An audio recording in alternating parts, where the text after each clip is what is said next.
Sir, ano po ba ang overall effect nito sa ekonomiya? Itong pagbagsak ng halaga ng peso, halos 62 pesos na po ngayon is to $1.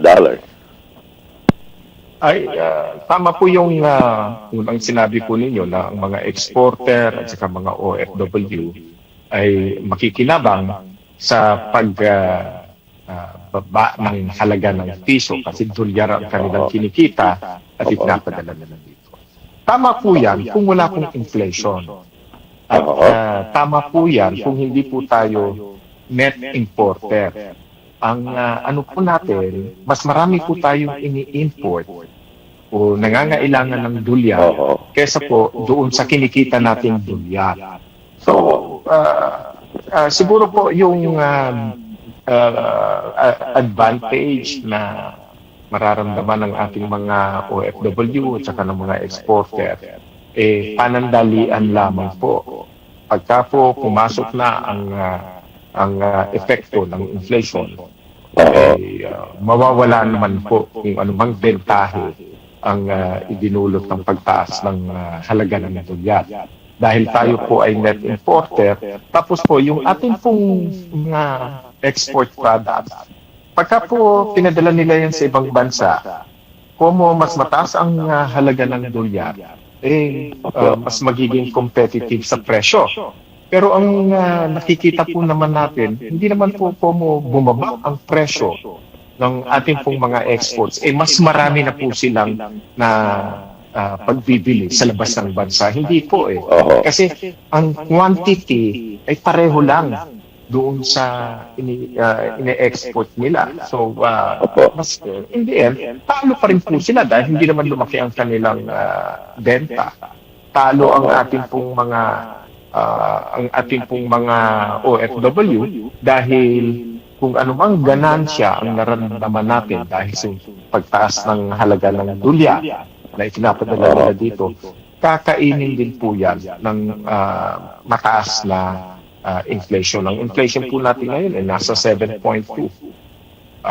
Ibig sabihin po niyan, yung mga binibili natin, mas matataas na ang presyo. At ang halaga ng piso ay bumaba na. Dati po ay 75 centimos. Kamakailan, inanunsyo na rin po na bumaba pa, naging 73 centimos na lamang po ang halaga ng ating piso. Ibig sabihin po niya, ang dati pong nabibili halimbawa ng 1,000 pesos, ngayon nasa 730 pesos na lang ang ating mabibili. Yung pang-grocery natin, nabawasan dahil tumaas ang presyo ng mga bilihin. At bumaba ang halaga ng ating pera. Opo. So, sinasabi niyo, wiped out din ang gains natin from the peso slide. No, na makikinabang yung mga OFW families, 10 million OFW, so halos 10 million families din ito ang pinag-uusapan. Pero wiped out din because of inflation dahil 7.2% din ang tinaas ng presyo on average sa mga bilihin, pagkain at iba pang mga gastusin. Ganun po, sir. Opo, Sir Jones.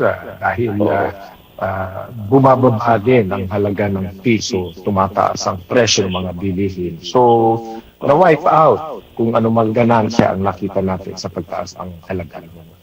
Sa mga may maliliit pong negosyo, mga micro, small, medium size businesses, ano po effect nito? Kasi wag na yung malalaki kasi mga conglomerates, talagang bilyon na lang mga pinag-usapang kapital at kinikita nila, no? Dito po sa micro, small, and medium, iba po, mas maliliit po ito. Ano po epekto naman ito?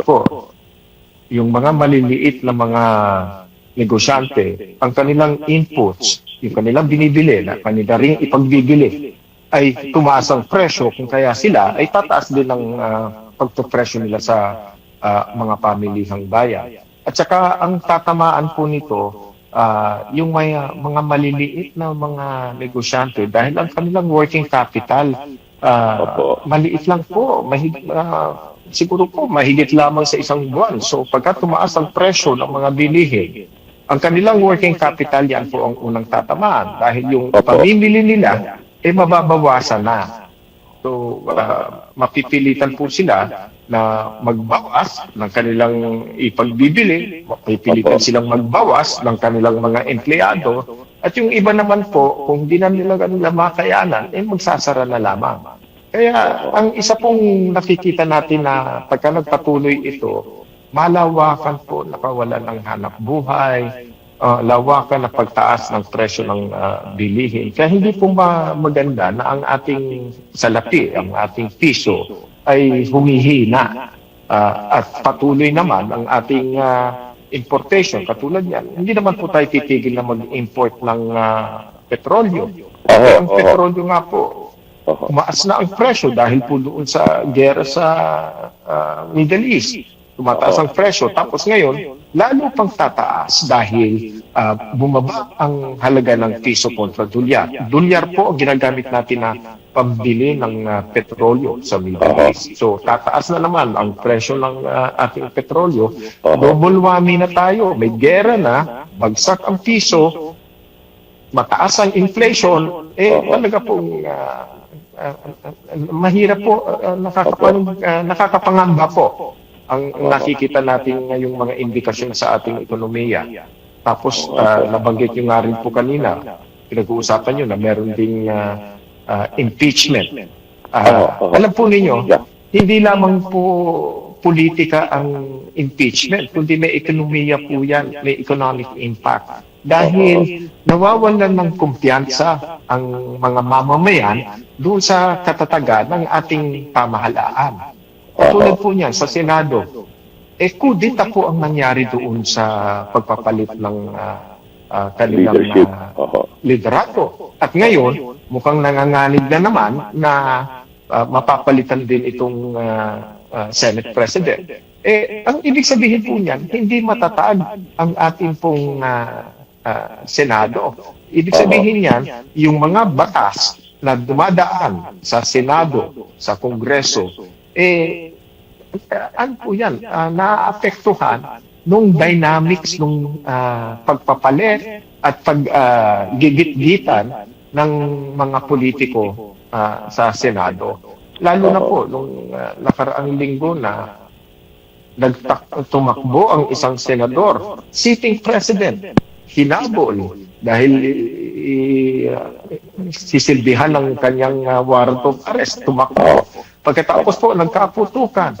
Umalingaw-ngaw po ang putok na yan, hindi lamang po sa Pilipinas, kundi pati po sa buong mundo. Ang ABC News, NBC News, CNN, Al Jazeera, BBC, lahat po yan.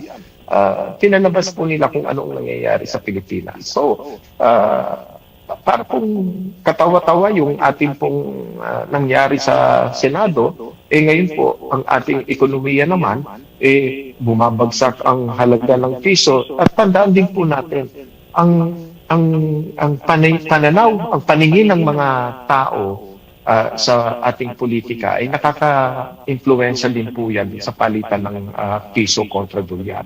Nawawalan din po sila sa kumpiyansa na magiging matatag ang ating pananalapi dahil unang-una tuloy-tuloy ang ating importation, tuloy-tuloy ang gera sa